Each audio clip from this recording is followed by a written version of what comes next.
Hi, my name is Ayiana Glaser, and today I'll be talking about Ralph Waldo Emerson's book Nature. Ralph Waldo Emerson was a famous writer born in 1803. Some of his more acclaimed works include Self-Reliance, which was another possible topic for this assignment, and Nature. Nature is broken up into 9 main parts, an introduction and 8 chapters. The 8 chapters are nature, commodity, beauty, language, discipline, idealism, spirit, and prospects. Each of these chapters deals with a separate connection between man and nature. Overall, nature is about a man's place in nature and the relationship between the two, as well as their relationship with God and the relationship that God facilitates between the two. Nature is an incredibly dense book. There are only 8 main chapters, but there are a lot of themes and ideas talked about in the book. For time's sake, I'll be picking a couple and only speaking about them. Before starting talking about the points that we'll be discussing, it's important to note that Emerson was a transcendentalist writer.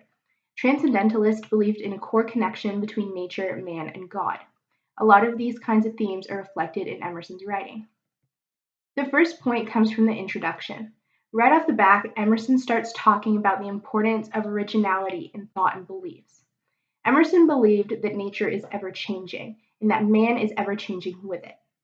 He believed, therefore, that we should question everything that we've been told, as it may not hold true to our current circumstance. He also believed that our laws and our customs should reflect who we are now. Each man who comes into the earth has an original thought and an original idea. Therefore, no laws or customs should ever really stay the same. The second point he makes is from the first chapter, Nature. He makes the point that a true poet sees the beauty of nature as a whole, and only he can truly appreciate nature. Emerson believed that only these poets could really appreciate nature and the beauty that was in it. He believed this because he thought that the true beauty of nature laid in the entirety of the landscape, in the landscape as a whole. Emerson didn't believe that farms or pieces of land on their own could be truly beautiful, and he didn't believe that anyone who saw land as being owned by other people could really see its beauty.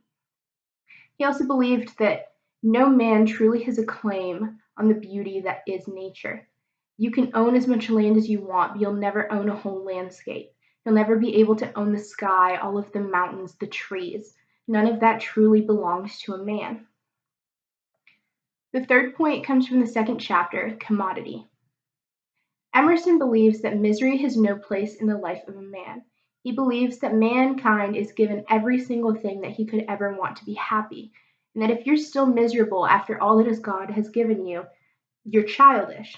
He relates being miserable to childish petulance. He believes that if you're still miserable with everything that you've been given by God, the sky, the sun, the mountains, everything that you can see and you can find, then you're childish. You can't appreciate what's in front of you, and you'll never be able to be happy.